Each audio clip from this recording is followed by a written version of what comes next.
Welcome to SRF Satya मार्ग foundation में आप सभी का हार्दिक स्वागत है। दोस्तों, हम लोग इंट्रोडक्शन टू ट्रिग्नोमेट्री में हम लोग आ चुके हैं। आज हम लोग इसके क्विक कॉन्सेप्ट को देखेंगे कि जल्दी से इसको हम कैसे सीख सकते हैं, प्लस एग्ज़ाम में जब आप जाएं तो ये सब बातें याद रखेंगे। ठीक है, तो आइए शुरू करते हैं। तो यहाँ पे इंट्रोडक्शन टू ट्रिग्नोमेट्री में, तो ट्रिग्नोमेट्री में आपको इंट्रोडक्शन पहले भी बताया जा चुका है कि यहाँ पे सबसे पहले एक ट्रायंगल आप बनाएंगे। तो इस ट्रायंगल में ट्रिग्नोमेट्री में 3 चीज़ों के बारे में बात होती है।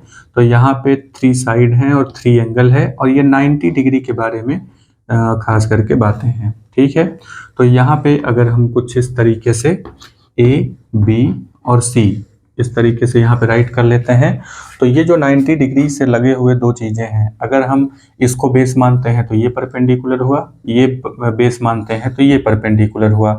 90 डिग्री के ठीक सामने जो होता है वो हाइपोटेन्यूज होता है। 90 डिग्री मतलब इसको अगर हम परपेंडिकुलर मान लें तो ये P हो गया, और ये जो होता है B होता है। तो डिपेंड करता है कि हम किस चीज़ को बेस मानेंगे। तो यहाँ पे कि किसको बेस मानेंगे, इस क्वेश्चन का आंसर ये है कि हम एंगल किस चीज़ को मान रहे हैं। तो अगर हम A के हिसाब से बातें करेंगे तो इस एंगल से सटा हुआ जो चीज़ है, जो लाइन है, वो बेस कहा जाएगा। अगर हम एंगल C की बात करेंगे तो एंगल C से सटा हुआ जो लाइन है वो बेस का काम करेगा। ठीक है, तो फिलहाल यहाँ पे हम लोग एंगल A को लेकर के चलते हैं। तो एंगल A को लेकर के अगर हम चलेंगे तो एंगल A के ठीक सामने जो लाइन है वो परपेंडिकुलर हुई, और एंगल A से लगा हुआ, यानी कि ये जो कोण बना हुआ है, ये जो एंगल बना हुआ है, इससे लगा हुआ जो साइड है वो बेस कहा जाएगा, यानी आधार कहा जाएगा। ठीक है, तो यहाँ पे पाइथागोरस का थ्योरम भी आप लगा सकते हैं, बहुत इजी है। लेकिन हम लोग बात करते हैं ट्रिग्नोमेट्री में। तो ट्रिग्नोमेट्री में एंगल के आधार पर, यानी एंगल के बेस पर, यहाँ पे हम ये जो साइड आपको दिख रहे हैं, परपेंडिकुलर, बेस और हाइपोटेन्यूज, इनके बीच में रिलेशन निकाला जाता है। तो क्या रिलेशन निकल करके आता है, अगर आप साइन यहाँ पे बोलते हैं, ठीक है, तो साइन, अब ए अगर बोलेंगे तो ए के हिसाब से सारी बातें होंगी। बी बोलेंगे, मतलब बी तो बोलेंगे नहीं क्योंकि बी पे 90 डिग्री बना हुआ है, हम बस ए और सी ये 2 चीजें ही ले सकते हैं। तो अगर हम यहाँ पे साइन बोलेंगे तो साइन का मतलब होता है परपेंडिकुलर बाई हाइपोटेन्यूज। तो साइन का मतलब क्या हुआ, परपेंडिकुलर बाई हाइपोटेन्यूज। ठीक है, तो 2 साइड के बीच में यहाँ पे रेशियो निकल करके आ गया। अगर हम ए लेते हैं तो ए के हिसाब से परपेंडिकुलर रखिएगा, और हाइपोटेन्यूज तो मान लो वही रहेगा। अगर आप सी लेते हैं तो ये फिर परपेंडिकुलर ये हो जाएगा। अगर सी के हिसाब से देखें तो परपेंडिकुलर यहाँ पे हो जाएगा। ठीक है, तो साइन ए इक्वल टू क्या होता है, परपेंडिकुलर बाई हाइपोटेन्यूज। इसी तरीके से आप यहाँ पे दूसरी चीजें भी ले सकते हैं। साइन ए जो होता है, इसी का उल्टा एक अगर ले लेते हैं तो इसी का उल्टा होता है कॉसेक। तो कॉसेक ए इक्वल टू हो जाएगा hypotenuse by perpendicular, hypotenuse by perpendicular. ये हुआ साइन, ये साइन हो गया, और ये हो गया कॉसेक। ठीक है, कॉसेक, ये कॉसेक हो गया। अब इसी तरीके से फिर ये दोनों साइड आते हैं। अब इन दोनों साइड का रेशियो अगर हम लेते हैं तो एक तो ये रेशियो हो गया, एक इस तरीके से रेशियो हो गया, यानी कि एक रेशियो हो गया परपेंडिकुलर बाई बेस का, और एक रेशियो हो गया बेस बाई परपेंडिकुलर का। तो ये जो बेस बाई परपेंडिकुलर या परपेंडिकुलर बाई बेस है, तो परपेंडिकुलर बाई बेस के लिए, परपेंडिकुलर बाई बेस अगर आप लेते हैं तो इसको हम बोलते हैं, इस रेशियो को tan बोलेंगे, यानी कि परपेंडिकुलर बाई बेस को tan बोला जाता है।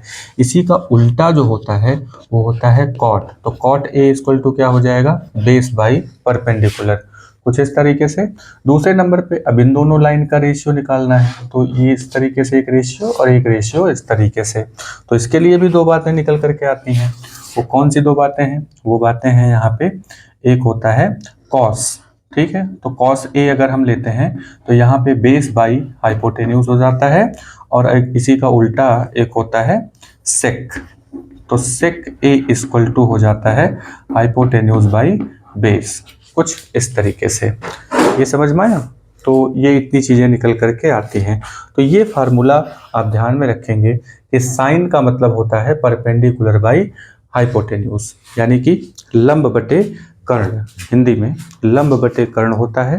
ठीक है, तो ये जो साइन कॉस सेक है, इसका मतलब ही होता है कि 2 साइड का रेशियो।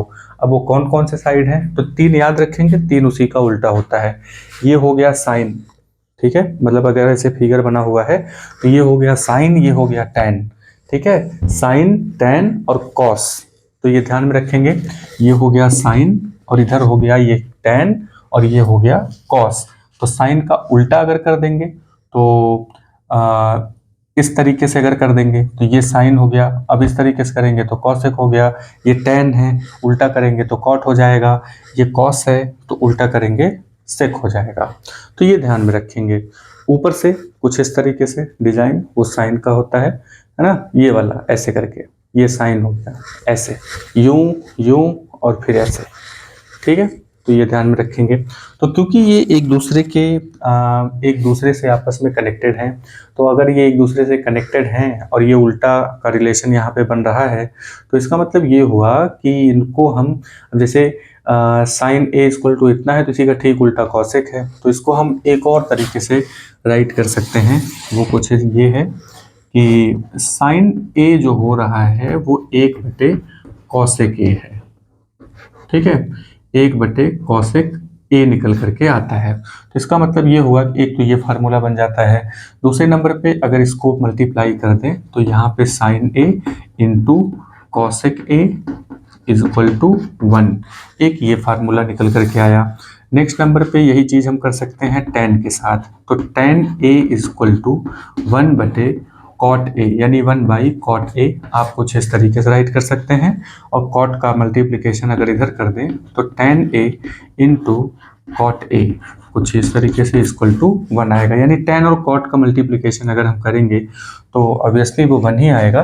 जैसे tan इक्वल टू p/b है और ये b/p है, अगर इसको मल्टीप्लाई करते हैं तो p से कट जाएगा, b से कट जाएगा, ये चीज़ें 1 लेकर के आ जाएंगी। अब नेक्स्ट नंबर पे आते हैं, तो नेक्स्ट नंबर पे निकल करके आता है, नेक्स्ट नंबर पे है आपका कौन सा, कॉस वाला।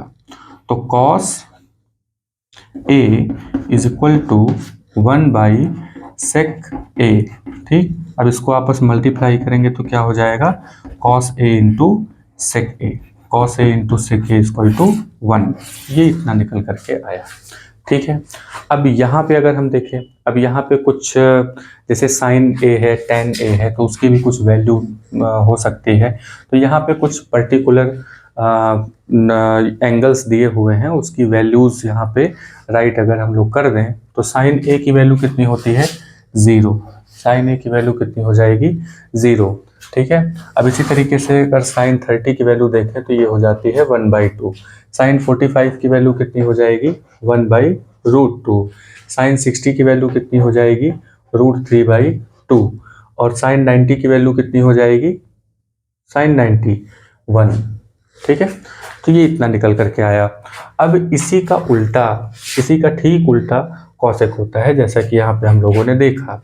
तो अब 0 है, 0 का उल्टा क्या हो जाएगा, अगर यहाँ पे 0 लिखा हुआ है, आपको पता है कि हर नंबर के नीचे हम 1 राइट कर सकते हैं, तो इसी का उल्टा अगर हम करेंगे तो कितना हो जाएगा, 1/0 हो जाएगा। तो ये जो 1/0 है, अब किसी भी नंबर में अगर हम 0 से डिवाइड करते हैं तो वो नॉट डिफाइंड है, वो डिफाइंड है ही नहीं, ठीक है। तो यहाँ पे क्या हो जाएगा, कॉसेक, अगर कॉसेक 0 की बात करें तो वो नॉट डिफाइंड है, ठीक है, ठीक उसी का उल्टा है, मतलब उलट जाएगी चीजें, नॉट डिफाइंड, कुछ इस तरीके से राइट कर देंगे। और कॉसेक 30 की वैल्यू अगर राइट करेंगे, 1/2 लिखा है, इसी का उल्टा कर देंगे तो 2/1 हो जाएगा। तो 2/1 को सिर्फ आप 2 राइट कर सकते हैं। 1/√2 लिखा हुआ है 45 में, तो कॉसेक 45 की वैल्यू कितनी हो जाएगी, √2/1, यानी कि यहाँ पे सिर्फ आप √2 लिख सकते हैं। और कॉसेक 60 की वैल्यू कितनी होगी, तो कॉसेक साइन 60 की वैल्यू √3/2 है, तो कॉसेक 60 की वैल्यू कितनी हो जाएगी, इसी का उल्टा 2/√3, ठीक है। अब यहाँ पे कॉसेक ए है, तो कॉसेक ए में अगर हम कॉसेक 90 की वैल्यू लेते हैं तो साइन 90 की वैल्यू कितनी है, साइन 90 की वैल्यू यहाँ पे 1 है। कॉसेक 90 अगर ले लिया जाएगा तो 1 का उल्टा कितना आता है, 1/1, उसका उल्टा करेंगे तो 1 ही आएगा। तो यहाँ पे कुछ इस तरीके से राइट कर दिया गया। अब इसी को साइन को ही बेस मान करके हम कॉसेक का निकाल सकते हैं। कैसे, कॉस का निकाल सकते हैं। कॉस का कैसे निकालेंगे, जैसे साइन सीधे गया है वैसे ही कॉस जो है इसी का उल्टा चलेगा। जैसे अब यहाँ पे साइन ए की वैल्यू कितनी है, मतलब कि साइन 0 की वैल्यू यहाँ पे 0 है, ठीक है। तो कॉस 0 की वैल्यू अगर हम करेंगे तो उल्टा लेकर के चलेंगे, तो कॉस 0 की वैल्यू कितनी हो जाएगी, जितनी साइन 90 की वैल्यू है। तो साइन 90 की वैल्यू कितनी है 1, तो कॉस 0 की वैल्यू कितनी हो जाएगी 1, ठीक है। अब इसी तरीके से थोड़ा सा आगे बढ़ते हैं, तो यहाँ पे कॉस 30 की वैल्यू, तो कॉस 30 की वैल्यू वही होगी जो साइन 60 की वैल्यू होती है, मतलब इधर से इधर चलेंगे, इधर से इधर चलेंगे, ठीक है। तो कॉस ए यहाँ पे है तो कॉस 30 इसको रख लेते हैं एक ही जगह पे। कॉस 30 की वैल्यू कितनी होगी, जितनी साइन 30 की वैल्यू है, यानी कि √3/2, कुछ इस तरीके से लिख देंगे।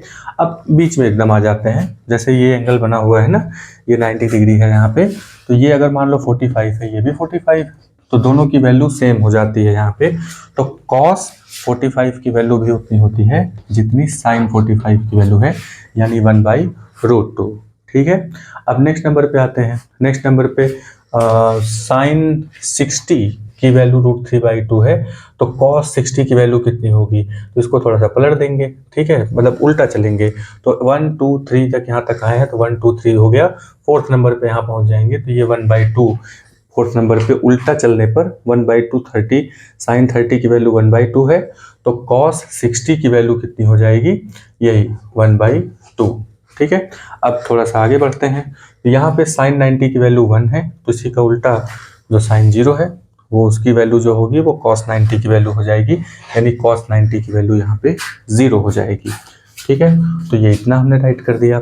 अब यहाँ पे अगर निकल करके आए तो कॉस का उल्टा होता है सेक, तो कॉस का उल्टा अगर सेक है तो 1/1 करेंगे, इसका उल्टा करेंगे तो सेक की वैल्यू भी यहाँ पे सेक 0 की वैल्यू 1 आ जाएगी। अब सेक 30 की वैल्यू लेकर के आते हैं अगर, तो सेक 30 कॉस का उल्टा है, तो यहाँ पे 2/√3 हो जाएगा। अब इसी तरीके से कॉस 45 की अगर वैल्यू 1/√2 है, तो सेक 45 की वैल्यू √2 हो जाएगी। अब यहाँ पे कॉस 60 की वैल्यू 1/2 है, तो इसका उल्टा 2 हो जाएगा, ठीक है। तो अब यहाँ पे कॉस 90 की वैल्यू 0 है, तो सेक 90 की वैल्यू कितनी हो जाएगी, तो 0/1 करके इसको उल्टा करेंगे तो सेम वही कंडीशन बनेगी, तो यहाँ पे हो जाएगा नॉट डिफाइंड, ठीक है। तो नॉट डिफाइंड हो जाएगा यहाँ पे, कुछ इस तरीके से राइट कर देंगे। अब आते हैं tan 0 की वैल्यू, तो tan 0 अगर हम करते हैं तो यहाँ पे परपेंडिकुलर बाई बेस, अब आप कह रहे हैं कि 0 है, तो ठीक है, तो ये नॉट डिफाइंड हो जाता है यहाँ पे, नॉट डिफाइंड, ठीक है। तो ये नॉट डिफाइंड हो गया, तो नॉट डिफाइंड यहाँ पे है। अब इसके बाद आते हैं तो tan 30 की वैल्यू कितनी हो जाएगी 1/√3, ठीक है। tan 45 की वैल्यू 1 होती है, tan 60 की वैल्यू कितनी हो जाएगी √3, ठीक है। और tan 90 अगर हम ले लेते हैं तो इसकी वैल्यू हो जाती है 1, tan 90 की वैल्यू कितनी हो जाएगी, tan 90 की वैल्यू हो जाएगी 1, ठीक है। तो tan 90 की वैल्यू यहाँ पे नॉट डिफाइंड, tan 90 की वैल्यू यहाँ पे 1 नहीं, उल्टा हो गया, यहाँ पे हो जाएगा 0, ये हो जाएगा 0 और ये हो जाएगा नॉट डिफाइंड, ये गड़बड़ हो गया थोड़ा सा, नॉट डिफाइंड, ठीक है। चलिए नेक्स्ट नंबर पे आता है। अब इसी का उल्टा कर देते हैं, इसी का उल्टा करेंगे अगर हम तो 1/2 हो जाएगा, मतलब कि 0 का उल्टा अगर हम करते हैं तो 1/0 हो जाएगा, तो यहाँ पे ये नॉट डिफाइंड हो जाएगा, ठीक है। अब कॉट में यहाँ पे 2 लिखा हुआ है, तो इसका अगर हम उल्टा कर देंगे तो 1/3 है, 1/√3, तो ये √3 हो जाएगा। अब यहाँ पे tan 1 है, तो यहाँ पे भी 1 हो जाएगा, ठीक। अब ये √3 है, तो यहाँ पे 1/√3 हो जाएगा, ठीक, कुछ इस तरीके से। और यहाँ पे ये नॉट डिफाइंड है, तो ये हो जाएगा 0। तो कुछ इस तरीके से निकल करके यहाँ पे आता है, ये ट्रिग्नोमेट्रिक आइडेंटिटीज हैं। यहाँ पे tan वाला जो है ना, ये 0 हो जाएगा, क्योंकि यहाँ पे अगर आप 0 रख देते हैं tan अगर 0 रख देते हैं तो पूरी वैल्यू 0 हो जाती है। बाकी 0 का उल्टा अगर यहाँ पे करते हैं तो दूसरी चीज़ें निकल कर के आती हैं।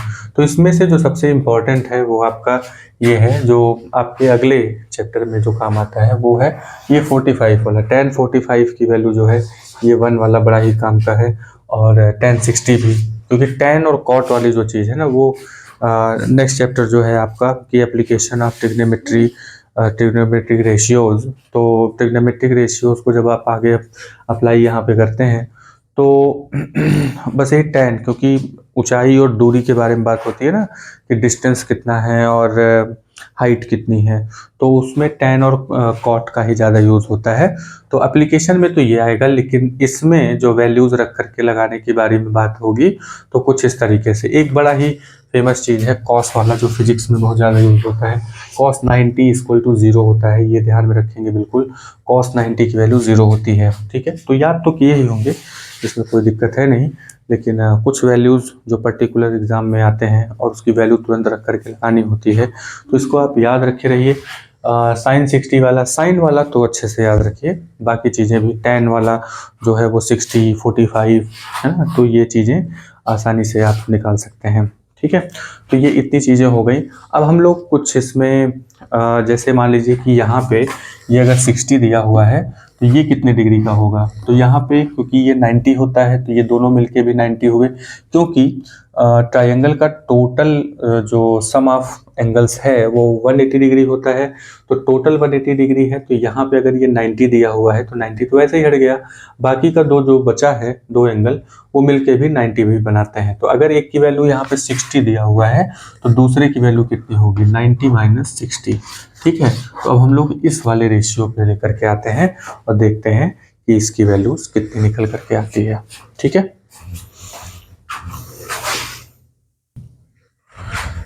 चलिए नेक्स्ट नंबर पे आते हैं। यहाँ पे देखते हैं कि ये कुछ इस तरीके से हमने ट्रायंगल बना लिया AB और C, ठीक है।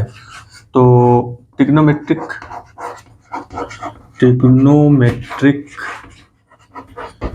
Ratios of complementary angle.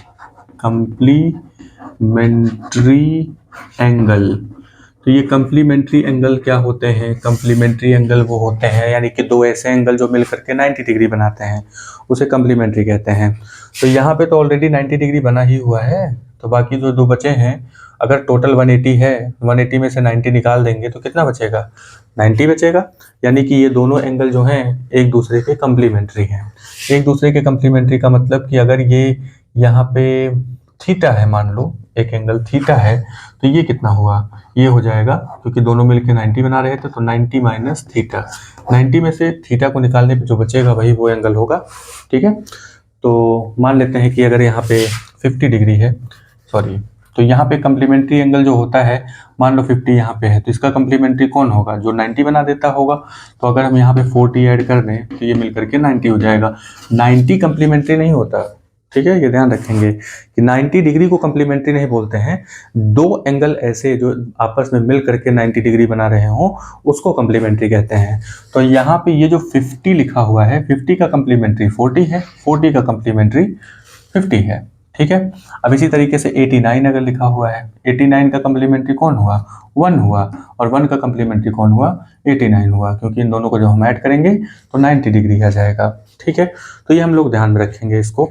तो यहाँ पे अगर हम इसका साइन निकालते हैं, जैसे कि साइन 90 माइनस थीटा, ऐसे करके साइन 90 माइनस थीटा अगर हम करते हैं तो यहाँ पे क्या निकल के आता है, कॉस थीटा, ठीक है। Sine 90 minus theta equal to cos theta निकल करके आता है।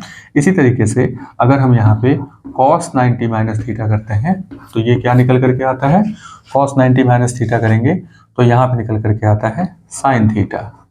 थीटा मतलब कोई एंगल, थीटा का मतलब कोई एंगल आप ले सकते हैं, जरूरी नहीं है कि वो ए ही हो या कोई भी हो। यहाँ पे 50 हो सकता है, 40 हो सकता है।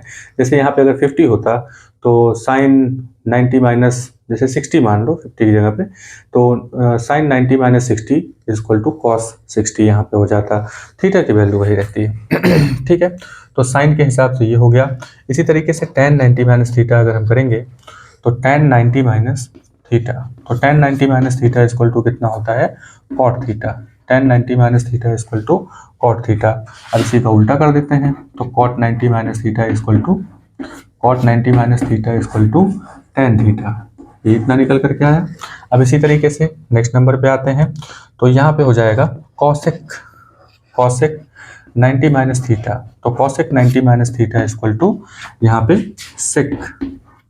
sec थीटा निकल करके आता है। इसके अलावा यहाँ पे और भी कुछ चीज़ें निकल कर, मतलब इसी का उल्टा अगर हम कर दें तो यहाँ पे हो जाता है sec 90 minus theta is equal to cosec theta. ठीक है, तो ये चीज़ आप यहाँ पे बिल्कुल ध्यान में रखेंगे। तो ये वाली चीज़ें भी निकल करके आती हैं। तो कम्प्लीमेंट्री एंगल जो होते हैं, तो sine 90 minus theta equal to cos theta, तो कुछ इस तरीके से ध्यान में रखेंगे। यहाँ पे जो अपोजिट वाली चीज़ निकल के आ रही है, तो साइन के साथ कॉसेक नहीं निकल के आ रही है, साइन के साथ कॉस निकल करके आता है। उसके पीछे का रीज़न है, जब डिटेल में वीडियोज़ के बारे में बात होगी तो उसके बारे में अभी फिलहाल समय नहीं है, तो इसी में हम लोग बात कर लेते हैं शॉर्टकट में कि sine 90 minus theta equal to cos theta, cos 90 minus theta equal to sine theta, tan 90 minus theta equal to cot theta, cot 90 minus theta equal to tan theta, cosec 90 minus theta equal to sec theta, और sec 90 minus theta equal to cosec theta. तो ये बिल्कुल याद रखेंगे, तो इसी से ये चीज़ें निकल करके आती हैं। ठीक है, तो अब नेक्स्ट नंबर पे हम लोग आते हैं ट्रिग्नोमेट्रिक आइडेंटिटीज में। ओके, चलिए बाबू नेक्स्ट नंबर पे आते हैं ट्रिगोनोमेट्रिक आइडेंटिटीज में, यानी कि ट्रिग्नोमेट्रिक आइडेंटिटीज में यहाँ पे 3 आइडेंटिटीज हैं। ठीक है, तो सबसे पहले हम यहाँ पे देख लेते हैं 3 आइडेंटिटीज कौन कौन सी है, इसके बारे में बात कर लेते हैं। ठीक है, तो पहले नंबर पे जो आइडेंटिटी आती है उसकी वैल्यू है sine square theta plus cos square theta equal to 1। ठीक है, एक ये हो गया। एक दूसरे नंबर पे जो है वो बड़ा ही इजी है, 1 प्लस टेन। साइन के बाद क्या बचता है, फिर टेन यहाँ पे, फिर कॉट है, ऐसा करके है ना, 3 है यहाँ, है ना। तो ये हो जाएगा 1 plus tan square theta is equal to sec square theta, ऐसे निकल करके आता है। तीसरे नंबर पे जो आइडेंटिटी है वो है 1 plus cot square theta is equal to cosec square theta. अब पैटर्न को समझिए, sine square theta plus cos square theta, यहाँ पे 1 प्लस टेन स्क्वायर थीटा, यहाँ पे 1 plus cot square theta, 1 plus tan square theta, 1 plus cot square theta, यहाँ पे सेक square theta हो जाएगा, यहाँ पे कॉसेक स्क्वायर थीटा हो जाएगा। ठीक है, तो ज़्यादा कुछ इसमें करना नहीं है, आप इसको बिल्कुल अच्छे से याद रखिए। 3 आइडेंटिटीज़ यहाँ पे दी गई हैं, sine square theta plus cos square theta, 1 plus tan square theta equal to sec square theta, 1 plus cot square theta equal to cosec square theta. ठीक है, ये बिल्कुल याद रहेगा ना, तो इसको बहुत अच्छे से ध्यान में रखते हैं। 3 आइडेंटिटीज़ यहाँ पे दी गई हैं। अब ट्विस्ट ये है कि अब इन आइडेंटिटीज से हम और भी बहुत सारी चीज़ों को निकाल करके लेकर के आएंगे। जैसे आपसे यहीं पे पूछ लिया गया, ये मान लो पहला इक्वेशन हो गया, यहीं से आपसे पूछ लिया गया कि sine square theta equal to क्या होगा, तो कॉस स्क्वायर थीटा को उधर लेके चले जाएंगे, तो क्या हो जाएगा कॉस स्क्वायर थीटा, ये निकल के आया। अब यहीं से अगर आप साइन थीटा की वैल्यू निकालते हैं तो कितना निकल करके आता है, तो साइन थीटा की वैल्यू निकालेंगे तो ये जो स्क्वायर है उधर जा करके अंडर रूट बना लेगा, 1 माइनस कितना हो जाएगा, 1 माइनस कॉस स्क्वायर थीटा। ठीक है, अब इसी से आपसे अगर पूछा जाए कि cos square theta equal to कितना होगा, तो cos square theta equal to 1, sine को उधर लेके चले जाइए, 1 माइनस साइन स्क्वायर थीटा, ऐसे हो गया। तो फिर यहाँ पे आपसे पूछ लिया गया कि कॉस थीटा इक्वल टू कितना होगा, तो कॉस थीटा की जगह पर हम क्या लिख सकते हैं, under root 1 minus sine square theta, ऐसा करके लिख सकते हैं। तो ये 2 3 4 फार्मूला ऐसे ही निकल करके आ जाता है। अब साइन थीटा की वैल्यू क्या होती है, परपेंडिकुलर बाई हाइपोटेनस। ठीक है, हाइपोटेन्यूज, तो आप इसका रिलेशन इसके साथ भी कर सकते हैं, साइन का रिलेशन कॉस के साथ भी, क्योंकि साइन थीटा है तो यहाँ पे 1 बाई कॉसेक भी ला सकते हैं। ठीक है, तो कुछ इस तरीके से ये चीज़ें चेंज की जा सकती हैं। नेक्स्ट नंबर पे यहाँ पे 1 प्लस टेन स्क्वायर थीटा दिया हुआ है, तो 1 plus tan square theta equal to sec square theta तो दिया ही है, तो सीधे आपसे अगर सेक थीटा पूछ लिया जाए तो क्या हो जाएगा, तो यहाँ पे ये चीज़ अंडर रूट में चली जाएगी, तो अंडर रूट में 1 प्लस टेन स्क्वायर थीटा हो जाएगा। ठीक है, तो sec square theta equal to इतना निकल के आया। अब यहीं से आपसे टेन स्क्वायर थीटा पूछ लिया जाए तो tan square theta equal to 1 उधर चला जाएगा, तो सेक स्क्वायर थीटा पहले से ही था, -1 हो जाएगा। फिर यहाँ पे tan theta is equal to under root sec square theta -1 हो जाएगा। ठीक है, तो ये दूसरी आइडेंटिटी हो गई। अब नेक्स्ट नंबर पे आते हैं तीसरी आइडेंटिटी में। 1 plus cot square theta equal to cosec square theta अगर दिया हुआ है तो यहीं से आपसे अगर पूछ लिया जाए कि कॉसेक थीटा इक्वल टू कितना होगा, तो ये जो स्क्वायर है इधर जा करके अंडर रूट कर देगा, तो under root 1 plus cot square theta. अच्छा, अगर इसमें आपको उल्टा लग रहा है कि बोल रहे हैं कि इधर आने के लिए उधर, तो खाली हमने लिखा उसको है ना, कॉसेक इधर लिख दिए हैं तो वो चीज़ ऑफ कोर्स उधर चली जाएगी और स्क्वायर उठ करके उधर अंडर रूट में चला जाएगा। ठीक है, तो ये इतना हुआ। अब यहीं से अगर कॉट थीटा की वैल्यू पूछा जाए तो पहले तो कॉट स्क्वायर थीटा निकालेंगे। कॉट स्क्वायर थीटा का मतलब क्या हुआ, ऊपर वाले में देखिए, कॉसेक स्क्वायर थीटा 1 उधर चला गया, -1 हो जाएगा। फिर यहाँ पे कॉट थीटा अगर आपसे पूछा जाए तो cot theta equal to under root, यहाँ पे हो जाएगा कॉसेक स्क्वायर थीटा -1। ठीक है, तो एक जो मेन फार्मूला आपका है, ये जो 3 आइडेंटिटीज आपको दी गई हैं, तो तीनों आइडेंटिटीज में से आप इतनी सारी चीज़ें निकाल सकते हैं। ठीक है, प्लस एक बहुत ही इम्पोर्टेंट जो रिलेशन होता है किसके बीच में, साइन कॉस और टेन के बीच में। तो साइन कॉस और टेन के बीच में अगर हम रिलेशन निकालें तो tan theta equal to sine theta by cos theta, कुछ इस तरीके से रिलेशन आ जाता है। तो तीनों के बीच में तो ऐसे ही रिलेशन हो गया। अब जब तीनों के बीच में रिलेशन हो गया तो कोई भी रिलेशन फिर आप निकाल सकते हैं यहाँ से। ठीक है, और इसी का ठीक उल्टा अगर हम कर दें तो cot theta is equal to इसी का उल्टा हो जाएगा, यानी कि cos theta by sine theta, ये इतना निकल करके आया। ठीक है, तो इतना कॉन्सेप्ट आप बिल्कुल अच्छे से याद रखेंगे। 90 माइनस थीटा वाला जो कॉन्सेप्ट था वो भी बिल्कुल याद रखेंगे। और ये जो 3 आइडेंटिटीज है एक बार फिर से देख लीजिए। एक बार फिर से क्या है कि sine square theta plus cos square theta, ये तो अच्छे से याद हो जाएगा। दूसरे वाले में जो है इसको थोड़ा सा ध्यान में रखेंगे कि 1 plus tan square theta sec square theta के बराबर है 1 प्लस कॉट स्क्वायर थीटा, ये वाली चीज इतना ध्यान रखेंगे। 1 plus tan square theta 1 plus cot square theta ऐसे करके रखेंगे। एक में सेक स्क्वायर थीटा है टेन वाले में, तो दूसरे में ऑफकोर्स कॉसेक स्क्वायर थीटा निकल करके आता है। ठीक है, और बाकी जैसे यहाँ पे परपेंडिकुलर बाई बेस वाली जो बातें थी यहाँ पे कि साइन कॉस और कॉट, ये सारी चीज़ों को लेकर के अगर हम बात करें तो क्या क्या चीज़ें निकल करके आती हैं, जैसे परपेंडिकुलर बाई हाइपोटेन्यूस, उसके बाद फिर टेन का आता है परपेंडिकुलर बाई, यहाँ पे कितना हो जाएगा, परपेंडिकुलर बाई बेस, और फिर यहाँ पे बेस बाई हाइपोटेन्यूस, कुछ इस तरीके से।